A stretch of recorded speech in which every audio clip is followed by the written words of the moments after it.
Okay, so this lecture is just about factoring. We've seen two ways to write a parabola. A standard form, hk is the vertex, a is the scaling factor, and general form y equals x squared plus bx plus c, which you're probably familiar with from the quadratic formula.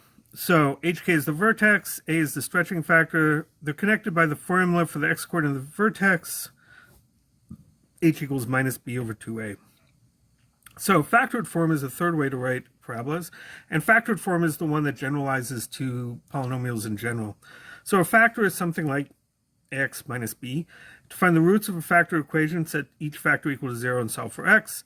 A parabola is in factored form if you can write it as the stretching factor times one factor times another factor. So that's a lot of words, but let's see how this works in practice. Here's a parabola.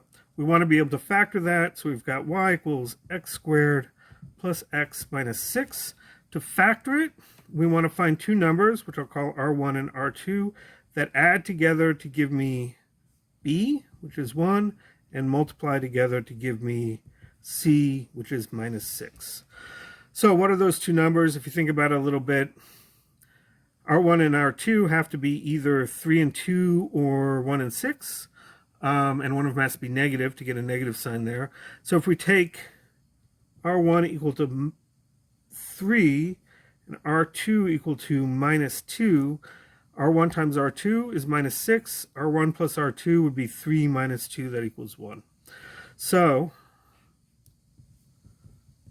we can rewrite it as x minus 3 times x minus minus 2, which is x plus 2.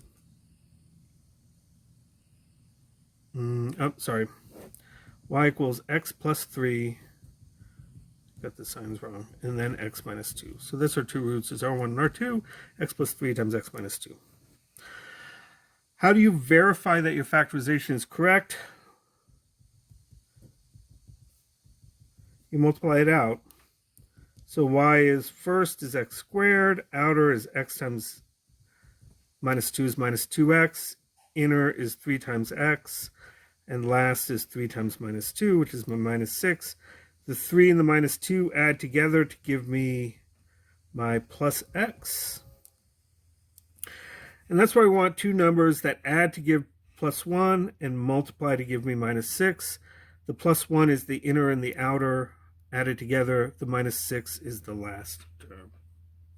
So what's the vertex of this parabola? Minus b over 2a, h equals minus b over 2a. That's minus 1/2. That's my vertex. That's h.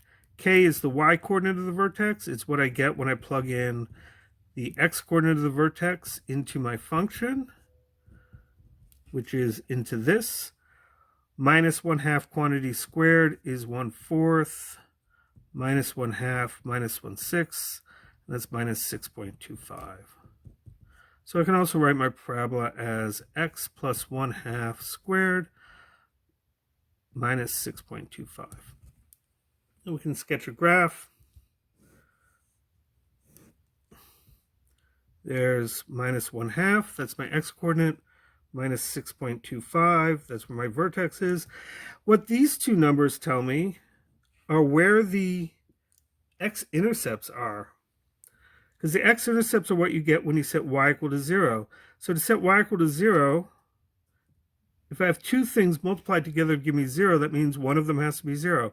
So either x plus 3 is 0, which tells me that x equals minus 3. So 1, 2, 3, minus 3. That's one of my x-intercepts.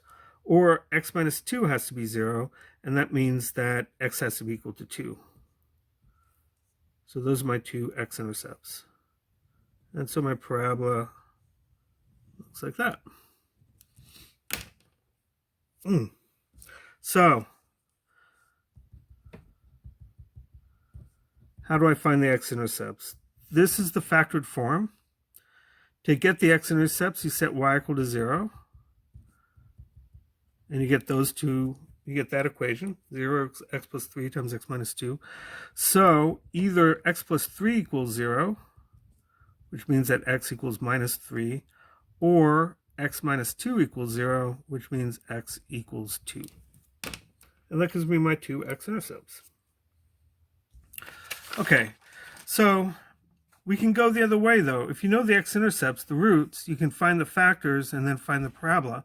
We have to keep in mind that when we're looking at a parabola, you have to know what the stretching factor is. Different parabolas can have the same x-intercepts, but different stretching factors.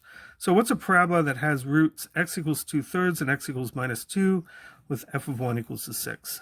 So my roots are x equals 2/3 and x equals -2. So how do I build a factor out of a root? Well, I get x equals 2/3 by setting x minus 2/3 equal to 0. So basically subtract the 2/3 from both sides. If I add a 2 to both sides here, I get x plus 2 equals to 0. So those are my two factors. So if you know a root written like that, if you move the number over to the same side as the x and set it, you get something equal to 0, those will be your two factors. And you take those together, and that gives you your polynomial. It's going to be some stretching factor times x minus 2/3 times x plus 2. Right? And this has got roots x equals 2/3 and root x equals -2. And so that's the function we want. The problem is, of course, is that there's lots and lots of functions that have root 2/3 and -2. Right? You could have a thin, skinny one. You could have a shallow, flat one. Which one do you want? Well, they tell you that they want f of 1 equals to 6. So if x is 1, y equals 6, that has to be on the graph. So we have a formula, y equals a x minus 2/3 x plus 2. F of 1 equals 6 means that x equals 1, y equals 6 has to be on the graph, but that means I can just plug that in and figure out what a is. So 6 equals a times 1 minus 2/3 times 1 plus 2, which is a. 1 minus 2/3 is 1/3. 2 plus 1 is 3. So a equals 6. So the parabola that I want is y equals 6 x minus 2/3 x plus 2. So if we have the roots, we can build the factors. Multiplying the factors together gives us the formula. We have to know what this stretching factor is, though, because we want to know which of the many possible parabolas that go through these 2 points goes to that point. And so you can plug that in and find that. So what happens if they tell you one root is an imaginary root? So what's a parabola? Y equals f of x with one root is x plus equals 3i and f of 1 equals 10. Well, we know one root is x equals 3i.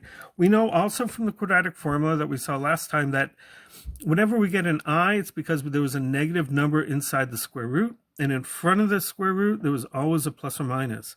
So if we have an imaginary root, we always have another one. That's the conjugate. Just switch the sign on the I. So this is the plus, and that's the minus. But now we're back in this situation. We know the roots, so that means we can figure out the factors. X minus 3i and x plus 3i. And we multiply the factors together.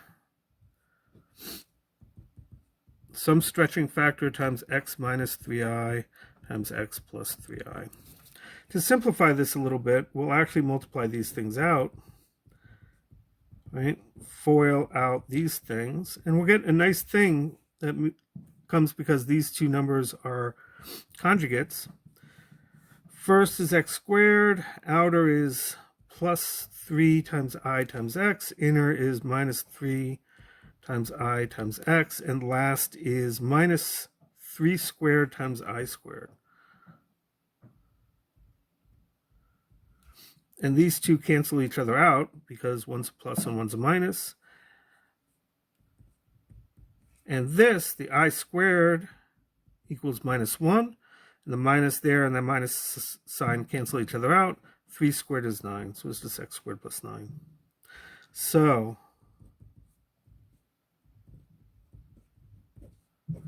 this whole thing becomes x squared plus 9, which becomes that.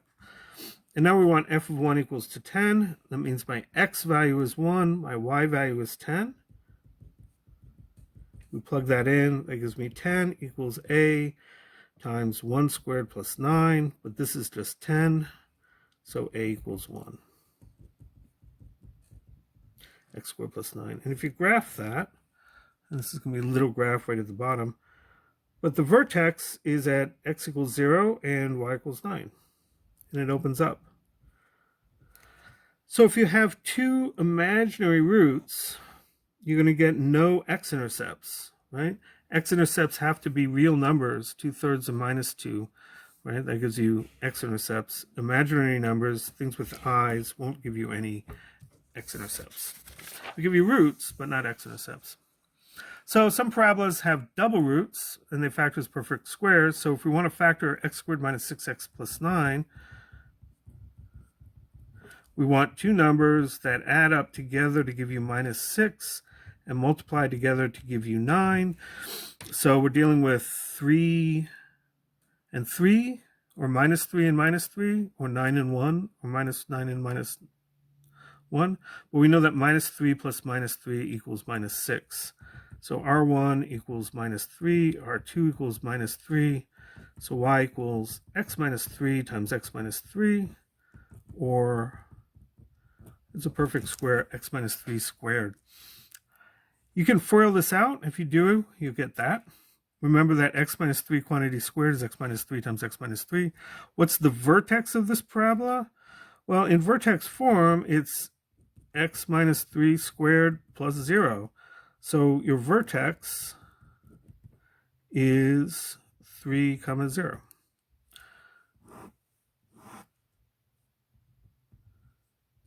So right there. And it opens up. So y equals x minus 3 quantity squared. What are the x-intercepts? Only one.